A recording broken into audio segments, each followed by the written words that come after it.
नमस्कार दोस्तों, सत श्री अकाल, सलाम वालेकुम। मेरा नाम है अभिषेक और स्वागत है आपका अभी की लिमिटलेस दुनिया में। तो दोस्तों, आज हम बात करने वाले हैं एक बहुत ही इंपॉर्टेंट टॉपिक के बारे में, जिसके बारे में बहुत ही बड़ा मिसकंसेप्शन फैलाया जा रहा है। और वो है दो important topics, which is first recession in Germany और दूसरा crime, increasing crime in Germany. तो शुरू करते हैं वीडियो को। हाँ जी दोस्तों, तो दो ऐसे बहुत ही बड़े यूट्यूबर्स हैं जिनका मैं नाम नहीं लेना चाहूँगा, और अच्छे लोग हैं, बुराई नहीं किसी की करनी हमें इस चैनल पे, और ना ही मैं उनको टैग करूँगा, क्योंकि फिर आप लोग बोलोगे कि ये अपने फॉलोअर्स बढ़ाने की कोशिश कर रहा है और फेम बढ़ाने की कोशिश कर रहा है। तो मैं किसी का नाम नहीं लूँगा, ना मैं किसी को टैग करूँगा। मैं सिर्फ इतना बताना चाहता हूँ कि बहुत ही बुरी तरीके से जर्मनी को प्रमोट किया जा रहा है। मैं खुद जर्मनी में रहता हूँ और मेरे यहाँ पे बहुत से घर भी हैं, तो मेरा बिजनेस भी एक तरीके से यहाँ पे, पर फिर भी मैं ये सही इन्फॉर्मेशन लोगों तक पहुँचाना चाहता हूँ, क्योंकि बहुत से लोग हैं जो बच्चे लोन लेके आते हैं और उम्मीद में आएंगे कि भैया कोई रिसेशन नहीं है जर्मनी में, जॉब आराम से मिल ही जाएगी, ये वो फलाना दिखना। और दूसरा कि लोग ये सोचते हैं कि जर्मनी बिल्कुल ही क्राइम रेट जर्मनी में बिल्कुल ही ज़ीरो है। तो अभी अभी मैं आपको कुछ आर्टिकल्स दिखाऊंगा related to unemployment in Germany, crimes in Germany, rising crime in Germany, और जर्मनी सोशल अनरेस्ट पे है। ये चीज़ें आपको दिखेंगी और पता चलेंगी। तो मेरा मकसद ही वीडियो बनाने का सिर्फ इतना है कि जर्मनी कोई सोने का खजाना नहीं है, ठीक है। और जो ये बोल रहे हैं ना कि रिसेशन नहीं है जर्मनी में, बहुत ही गलत है, बहुत ही गलत है। जर्मनी में रिसेशन आ चुका है, जर्मनी में रिसेशन है। अगर आप इकोनॉमिक्स पढ़ते हो और अगर आपको मार्केट के बारे में थोड़ी सी भी समझ और नॉलेज है, तो आपको पता चलेगा कि कैसे यूएस की इकोनॉमी ग्लोबल इकोनॉमी को इम्पैक्ट करती है। और जैसे ही ECB, European Central Bank, interest rates बढ़ाता है तो इन्फ्लेशन घटता है, क्योंकि जब इन्फ्लेशन बढ़ता है तो उसको फाइट करने का एक ही तरीका है एक कंट्री के पास, वो है इंटरेस्ट रेट्स बढ़ाना। जब इंटरेस्ट रेट्स बढ़ते हैं तो बाइंग पावर कम होती है, लोग खरीद नहीं पाते क्योंकि पैसा महंगा हो जाता है। और जब ऐसा होता है तो मनी का जो फ्लो है, पैसे का जो फ्लो है एक इकोनॉमी में, एक कंट्री में, वो कम होता है। और जब इंटरेस्ट रेट्स घटते हैं तो वो रिसेशन का एक साइन होता है, और वही जर्मनी में हो रहा है। तो मैं ज़्यादा बात नहीं करूँगा, वीडियो को ज़्यादा लंबा नहीं खींचना, पर आज हम बात करने वाले हैं फाइनेंशियल क्राइसिस इन जर्मनी और राइजिंग क्राइम इन जर्मनी के बारे में, ठीक है। तो पहली चीज़ मैं आपको दिखाना चाहता हूँ ये चीज़, ठीक है। तो ये आर्टिकल का हेडलाइन है jobs massacre in German industry, और ये 6 मार्च 2024 में निकला है। तो यूट्यूबर जो कह रहे हैं कि 2024 में जर्मन रिसेशन नहीं है, जर्मनी रिसेशन में नहीं है और सब कुछ भला है, और रिसेशन था 2023 में, अब नहीं है, ये प्रूफ है। और मैं ऑटोमोटिव इंडस्ट्री में हूँ, ऑटोमोटिव सेक्टर में हूँ, मुझे पता है कि जर्मनी में कितनी बुरी तरह रिसेशन आया। हम एक OEM है, दैट इज इक्विपमेंट मैन्युफैक्चरर। मैं जिस कंपनी में काम करता हूँ, हमारे कस्टमर्स जर्मनी के सबसे बड़े ऑटोमोटिव और ऑटोमोबाइल कस्टमर्स हैं। Continental, Bosch, siemens, TRW, ZF, ये बहुत ही बड़े यूरोपियन ऑटोमोटिव और ऑटोमोबाइल कस्टमर्स हैं। हमें पता चलता है, हम सिर्फ एक कंपनी के बारे में नहीं जानते, हमें इनको मशीन्स बेचनी होती है, हमें अपनी सेल्स का इम्पैक्ट इनकी बाइंग पावर से पता चलता है। उधर से हमें अंदाज़ा हो ही जाता है कि इन कंपनी की भी हालत क्या है। पर खैर उतनी बात नहीं करते, आपको सीधा प्रूफ दिखाते हैं, ठीक है।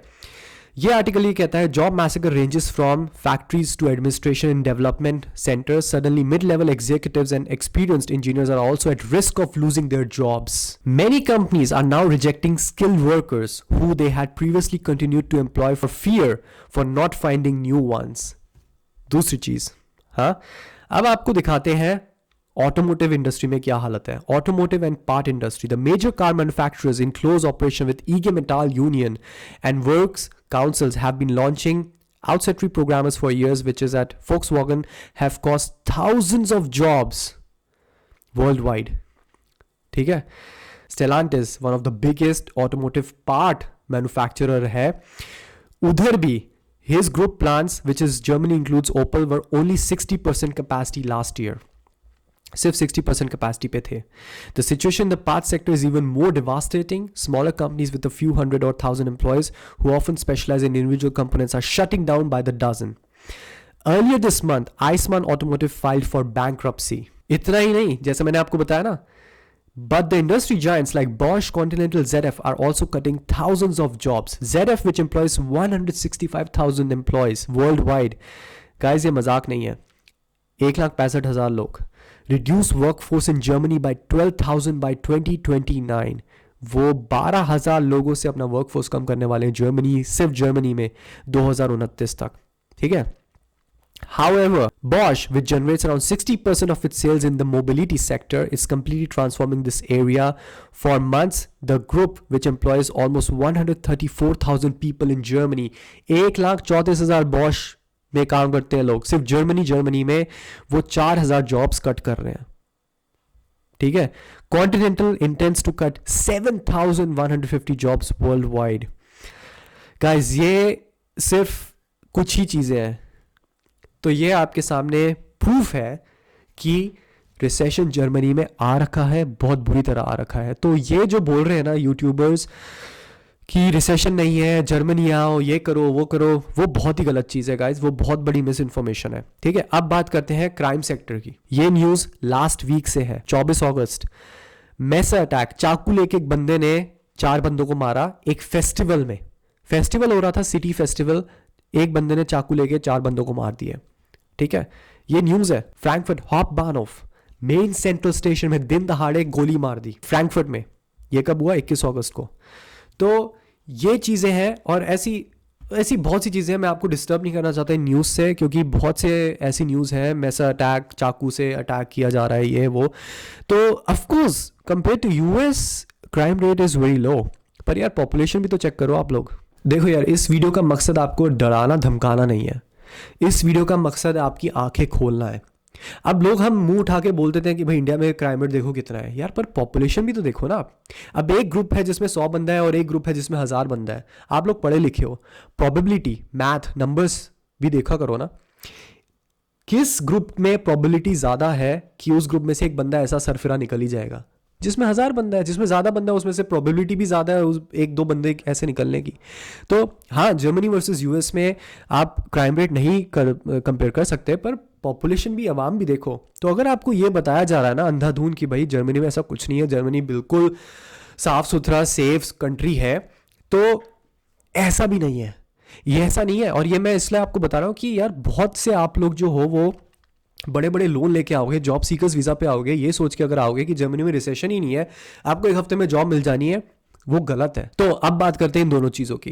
पहली बात, अगर आप ये सोच के आ रहे हो जर्मनी में कि रिसेशन नहीं है, जॉब्स आपको तुरंत ही मिल जाएंगी, जॉब सीकर्स वीज़ा पे आप 8,000 यूरो 9,000 यूरो ब्लॉक अकाउंट में डाल के आ रहे हो, ये सोच के कि आपको आराम से जॉब मिल जाएगी और रिसेशन है ही नहीं, तो ये गलत है. ये वीडियो का मकसद यही है आपको बताना कि भाई ध्यान से सोच समझ के आओ. आप लोग अपना पैसा लगा के आ रहे हो. बहुत से लोग लोअर मिडिल क्लास से आते हैं, पैसा खर्च करके आते हैं, लोन लेके आते हैं. तो वो मत करिए प्लीज़. एक अपनी रिसर्च करिए, जॉब एक बार कंफर्म करिए, मार्केट देखिए. मार्केट एनालिसिस बहुत इंपॉर्टेंट है गाइस.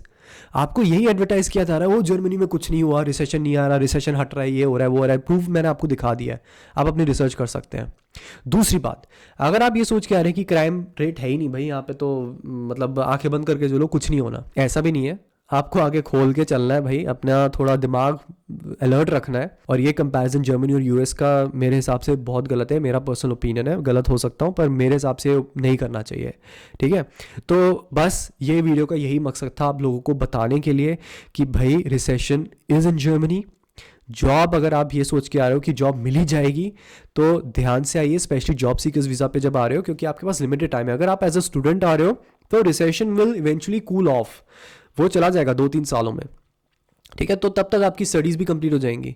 पर अगर आप ये सोच के आ रहे हो कि भाई मैं अभी जॉब करना चाहता हूँ और रिसेशन तो है ही नहीं, हमें तो बताया गया था यूट्यूब पे जिनके 1-2 मिलियन फॉलोअर्स हैं कि भाई रिसेशन तो है ही नहीं, तो मत ध्यान से अंधाधुंध भरोसा मत कीजिए, अपनी रिसर्च करिए. Market analysis is really important. Again, मैं उन यूट्यूबर्स का नाम नहीं लेना चाहता, मुझे कोई फेम से मतलब नहीं है. ठीक है. मैं जो कर रहा हूँ जर्मनी में, मैं खुश हूँ, तंदुरुस्त हूँ. यहाँ पर मैं सिर्फ ये बताना चाहता हूँ कि भाई ये इन्फॉर्मेशन गलत है. मार्केटिंग पर्पसेस के लिए किसी का नुकसान ना करो.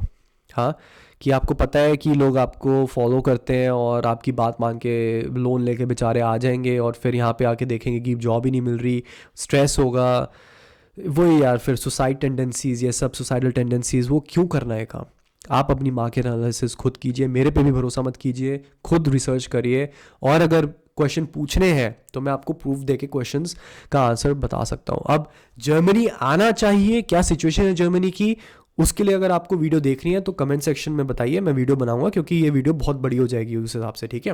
तो बेनिफिट्स भी है जर्मनी के, बहुत सारे बेनिफिट्स हैं, ऐसा नहीं है कि बेनिफिट्स बिल्कुल ही नहीं है, बहुत बेनिफिट्स है, स्किल लेबल लॉ और ये सब वगैरह वगैरह। अगेन अगर आपको जानना है, और फिर हम कंपेयर कर सकते हैं कि किसके लिए फ़ायदेमंद है, किसके लिए नहीं। अगर आपको वीडियो देखनी हो तो कमेंट में बताना और फिर मैं वीडियो बनाऊंगा, ठीक है। तो बस करते हैं इस वीडियो को यहीं ख़त्म, मिलते हैं अगली वीडियो में, तब तक के लिए खुश रहिए, आबाद रहिए, सत श्री अकाल और चाओ।